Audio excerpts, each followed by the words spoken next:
Good evening and thanks for joining us. We begin tonight with breaking news. A Mobile police officer was killed in the line of duty this afternoon. Officer Sean Tuder was shot and killed responding to a call at the Peach Place Inn. He was a veteran of the force of just over 5 years. And we are now going to go live to News 5's Nicolette Schleisman, who is at Mobile Police Headquarters with more on city leaders who spoke earlier today. We had Mobile Mayor Sandy Stimpson along with Chief Lawrence Batiste, as well as District Attorney Ashley Rich, all addressing the issue regarding what took the life of Officer Sean Tuder. That all happened about an hour or so ago, but Mobile Police continuing to grieve over the life of Officer Sean Tuder. But we want to learn a little bit more about that officer, and for that, we go to News 5's Katerina Lukatic, who is at the 1st Precinct, and she has had an opportunity to kind of take a look back at Officer Tuder's life. Good evening, Katerina. Hey, good evening, Jason. Now, we know that Officer Tuder worked here for the first time at the Mobile Police Precinct, but we know that his most recent role in the police department was in the Gang Interdiction Unit. Mobile Police Chief Lawrence Batiste says that he had a short time with the Mobile Police Department, less than 5 years, but he was making an impact on the streets. A touching procession carried Officer Sean Tuder's body from Providence Hospital down Airport Boulevard.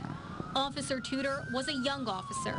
He had been with the department less than 5 years, but Chief Lawrence Batiste said he was making an impact on Mobile. He was really just getting into that part of his career where, you know, he started to have a really major impact on not just the people in the community, but the men and women that work here in this department. In July 2017, Officer Tuder was named Officer of the Month. He was one of those guys that certainly resonates in your mind as somebody that's a true leader, a true commitment to doing his best in this community to keep it safe and to be a role model for others. Chief Batiste is asking the community to pray for his department and especially Officer Tuder's family. Keep us in your prayers and keep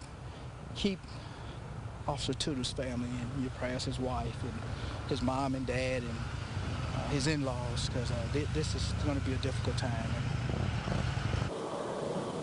Our thoughts and prayers are certainly with Officer Sean Tuder's family and the entire Mobile Police Department. Mobile Mayor Sandy Stimpson saying earlier this evening that we mourn together as a community, but we also love together as a community, and that love and support is sure to be coming in the coming days, as it is now for Officer Tuder's family. Reporting live at Mobile Police's 1st Precinct, Katerina Lukatic, WKRG News 5. Thank you so much, Katerina. As we mentioned at the beginning of the show, city leaders gathered tonight remembering Officer Tuder. We're going to go now to News 5's Nicolette Schleisman to kind of recap what those individuals had to say about the fallen officer. Nicolette? Yeah, Jason, and Mobile Police are grieving after one of their own was gunned down in the line of duty this afternoon.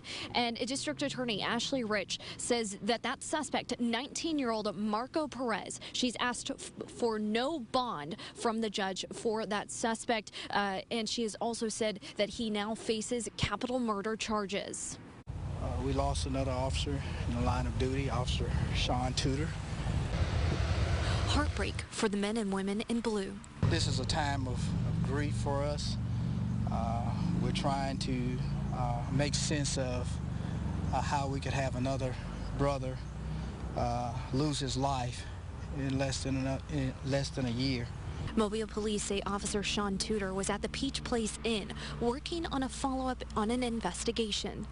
Police say the suspect who gunned down Tuder had several warrants out for his arrest. The extended living facility was swarmed by dozens of police as they pieced together what happened to their brother-in-arms. It's hard. It's hard. Dozens more officers rushed to the hospital for the 2nd time in less than a year, as one of their own made the ultimate sacrifice. Healing a community, because, again, the men and women in blue are certainly hurting, but this community is going to hurt too, because they've felt the sacrifice before. They felt the pain before. And Mobile Police tonight are still interviewing Perez here at Mobile Police Headquarters. Perez will face a judge tomorrow for a bond hearing. Reporting live from Mobile Police Headquarters, Nicolette Schleisman, WKRG News 5.